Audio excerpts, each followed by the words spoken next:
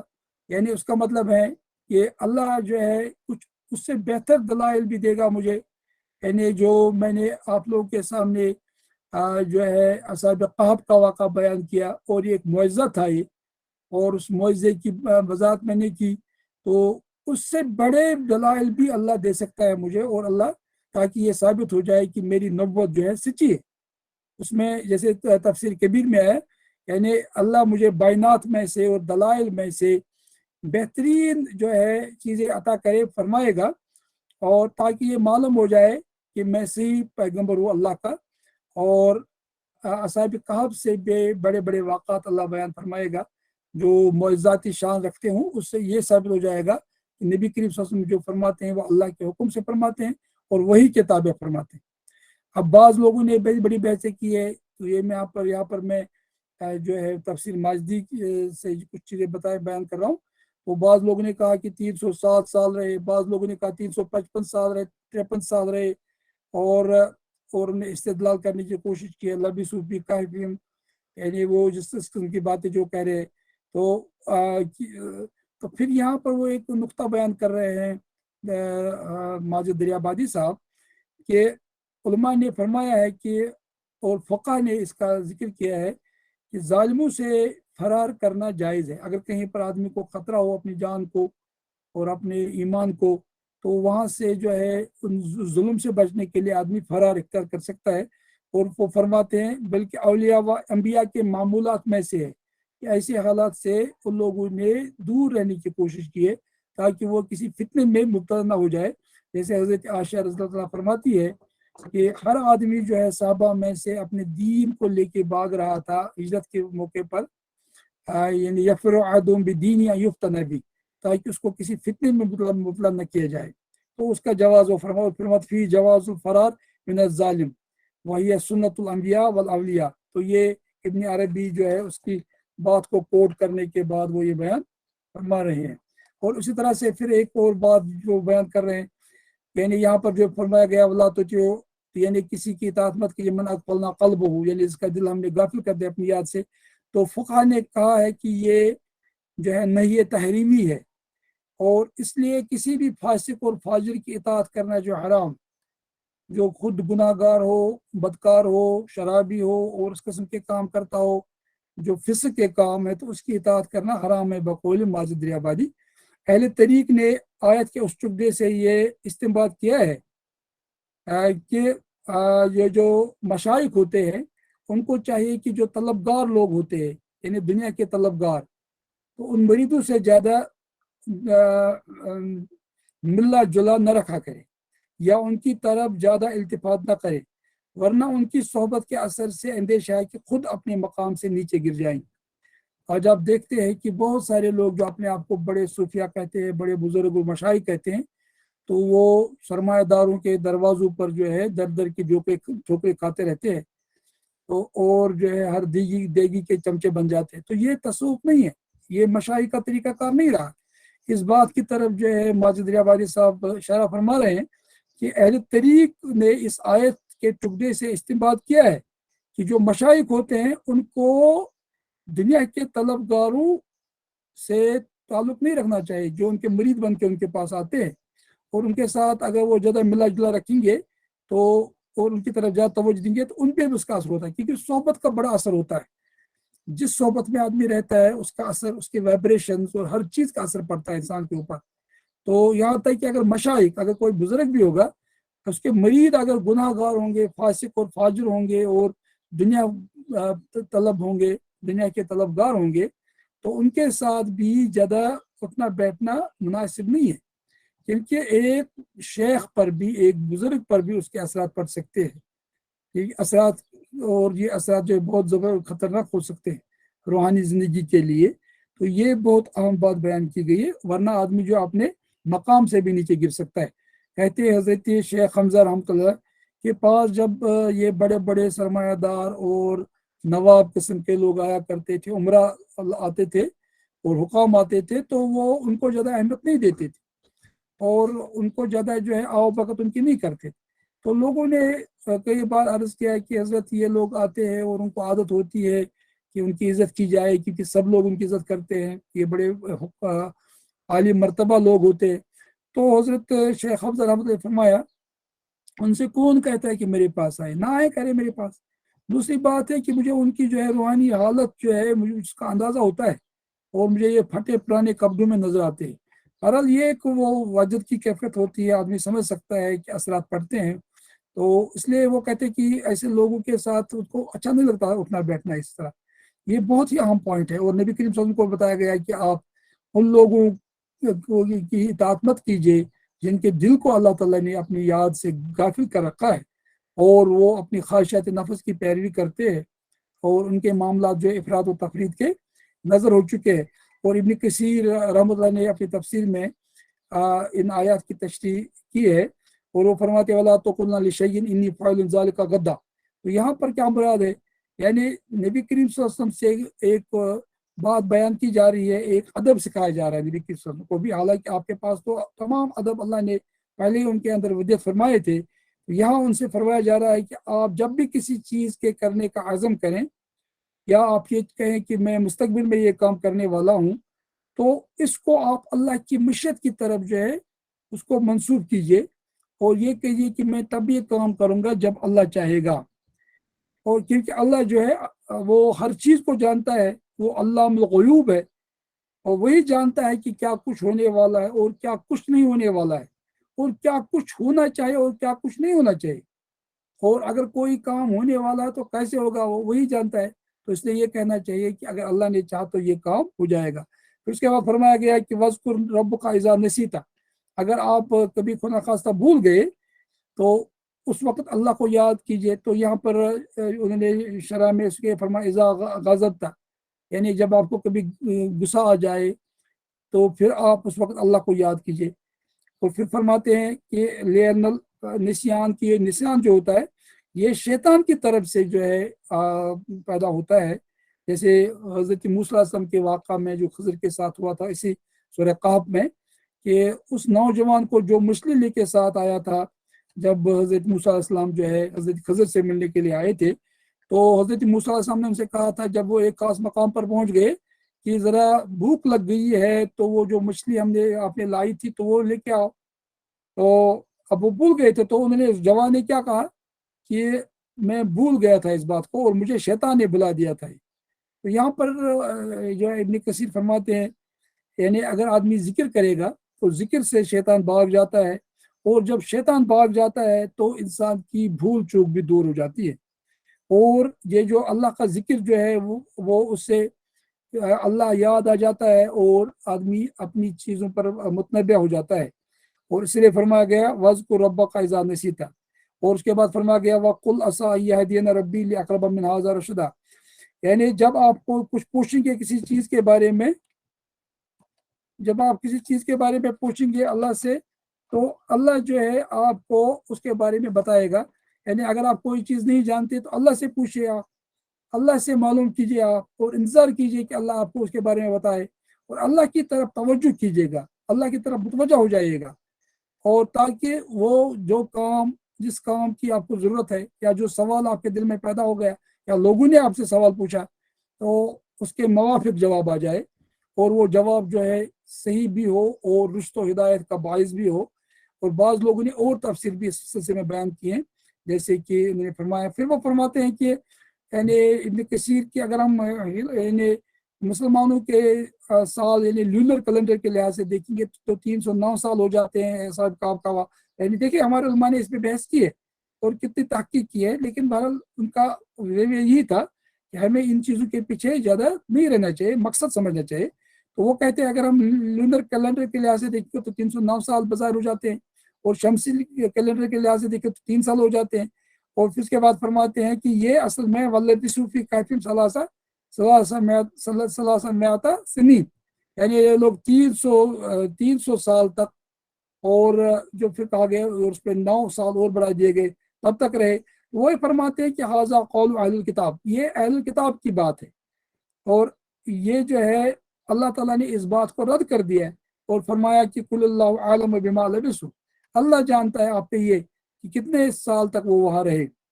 تو اس طرح سے جو ہے آپ سب سمجھ سکتے ہیں کہ یعنی ابن کثیر بھی کہہ رہے ہیں کہ ہمیں اس کی جگہ کو کھوج نہیں کرنی چاہیے۔ اور پھر فرماتے ہیں کہ وَلَن تَجِدَ مِن دُونِهِ ملتحدہ کا مطلب کیا ہے؟ تو ملتحدہ کا مطلب یہ ہے کہ یعنی کوئی ملجا اور کوئی جو ہے جائے پناہ آدمی نہیں پا سکتا ہے۔ اور قتادہ نے فرمایا کہ کوئی ولی نہیں پائیں گے آپ اور کوئی مولا آپ کو نہیں ملے گا، کیونکہ اگر نبی کریم صلی اللہ علیہ وسلم بھی نعوذ باللہ جو ہے اس معاملے میں تو سوال ہی نہیں تھا کہ وہ دعوت کے معاملے میں کوئی چیز چھپاتے، تو انہوں نے تو ہر چیز کو بیان فرمایا، لیکن ان سے فرمایا جا رہا ہے اور یہ تنبیہ کی جا رہی ہے اصل میں کفار کو اور مشرکین کو، جو رسول اللہ صلی اللہ علیہ وسلم سے کہتے تھے کہ آپ جو ہے کچھ نعوذ باللہ جو ہے ہمارے ساتھ بات کیجئے، کچھ رعایت کیجئے، تو ان سے کہا جا رہا ہے کہ ایسا ہو ہی نہیں سکتا ہے، اور آپ بالکل بیان کرتے رہیے قرآن کو، اور جس طرح سے نازل ہو رہا تم کو بتا دیجئے،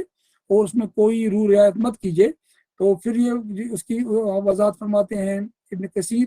کہ یہ اسی طرح کا ہے یہ حکم، یا ایھا الرسول بلغ ما انزل الیک من ربک وان لم تفعل فما بلغت رسالہ واللہ یعصمک من الناس، یا رسول صلی اللہ علیہ وسلم آپ جو ہے جو بھی آپ کے پاس دعوت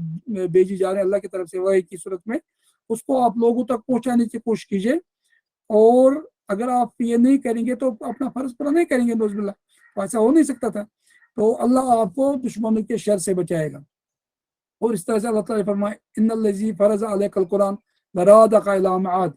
یعنی جس اللہ نے آپ کے اوپر قرآن کو لوگوں کے سامنے پیش کرنا فرض فرما دیا ہے،